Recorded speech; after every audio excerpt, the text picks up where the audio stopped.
హల్లెలూయా. దేవునికి స్తోత్రములు. Praise lord.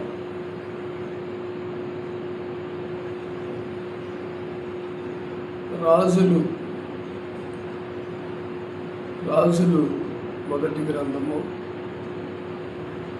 17వ అధ్యాయంలో ఆ కాలమందు ప్రజలు చేసినటువంటి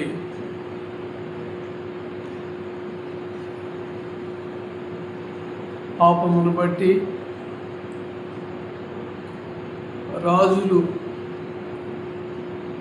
రాజులైనటువంటి వారు చేసిన పాపమును బట్టి కానీ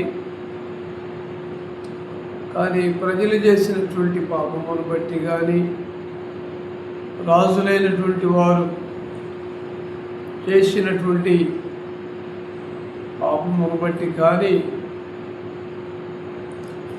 దేవుడు, సృష్టికర్త అయినటువంటి దేవుడు వర్షాన్ని ఆయన ఆపివేసినాడు.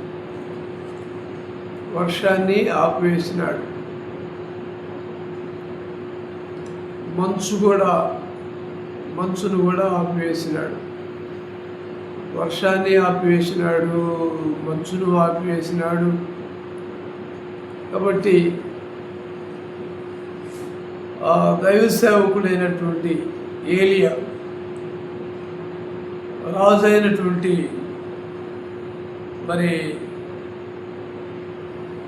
ఆ రాజు దగ్గరికి వెళ్ళి ఏలియా ఏమని అన్నాడంటే, ఎవరి సన్నిధిని నేను నిలవబడి ఉన్నానో ఇశ్రాయేలు దేవుడైన ఆ యెహోవా జీవముతో నా మాట ప్రకారము కాక ఈ సంవత్సరంలో మంచైన వర్షమైనను పడదని ప్రకటించాడన్నమాట. రాజు అయినటువంటి ఆహాబు దగ్గరికి వెళ్ళి. కాబట్టి దేవుని బిడ్డలారా మనం చూస్తుంటే పిమ్మట యెహోవా వాక్కు అతనికి ప్రత్యక్షమై, ఇంతటి నుండి నువ్వు తీర్పు వైపునకు వెళ్ళి ఇక్కడ నుండి నీవు తూర్పుగా వెళ్ళి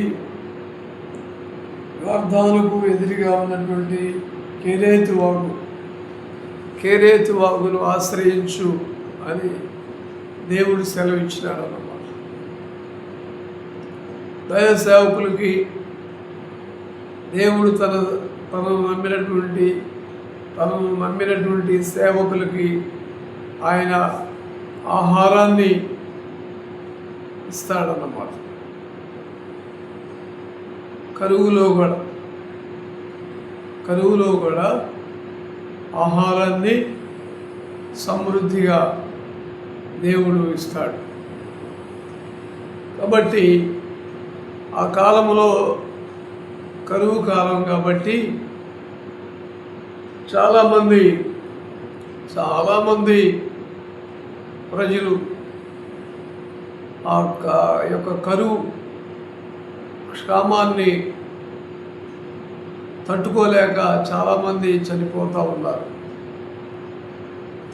చాలామంది చనిపోవచ్చున్నటువంటి పరిస్థితుల్లో దేవుడు ఏలియాకు, దైవజనుడైనటువంటి ఏలియాతో మాట్లాడి అంటున్నాడు, నీవు అక్కడ ఉండుము, కేరేతు వాగు దగ్గర నివాసము చెయ్యి, కేరేతు యొక్క వాగు దగ్గర నివాసము చేయము. అక్కడ కాకోలములు ఉదయమున రొట్టెను మాంసాన్ని, చాలా శ్రేష్టమైనటువంటి ఫుడ్, చాలా ఫ్రెష్ ఫుడ్, ఆహారము, రొట్టెలు, మాంసము, బలమైనటువంటి ఆహారం